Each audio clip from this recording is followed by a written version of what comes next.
So this is number 49, which wants us to find the acceleration of these two objects, the 7 kilogram and the 12 kilogram, given that the angle is 37 degrees and the coefficient of friction is 0.250.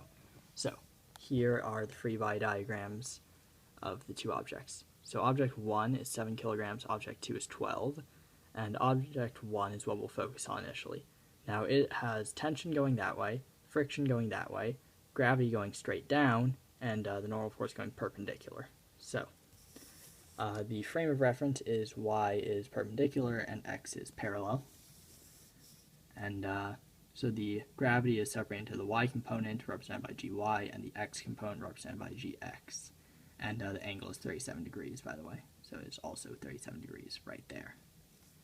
So the math here, to find out gy and gx, cosine and sine respectively, cosine is gy, sine is gx of 37 degrees over m1g.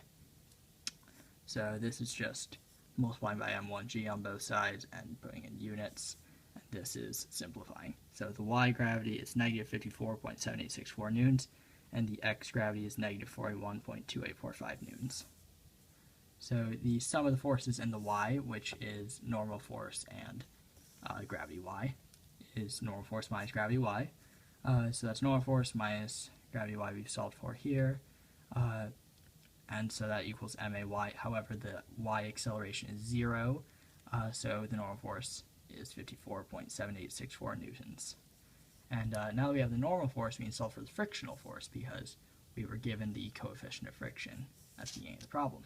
So the frictional force is the normal force times the coefficient of friction, which is equal to 13.6966 newtons. That's just this value times 0.250. So now we're going over the sum of the F of the forces in the x direction. So the forces in the x direction are tension, friction, and the x component of gravity. So tension minus friction minus the x component of gravity is tension minus friction, 13.6966 newtons, minus the x component of gravity, 41.2845 newtons. And it says minus of a negative thing. However, we've already established that gravity is negative, so gravity is not going to pull up the slope. And so then that equals the mass times acceleration, and the mass is 7 kilograms. So we'll put this equation aside for a second because now we're focusing on block 2. Now block 2 only has forces in the y direction. It's got tension pulling it up and the mass times gravity pulling it down. So the sum of force and gravity is mass 2 times gravity minus tension, because we established that y is positive going down and x is positive going across, although that doesn't matter as much. What matters is that y is positive going down for block 2. So that's mass 2 times gravity minus tension, which is 117.6 newtons minus tension. And 117.6 newtons is just 12 kilograms times 9.8 meters per second squared, which in this case is positive because, again, y is positive when it's going down. So that is equal to 12 kilograms times acceleration, 12 kilograms being the mass of block 2.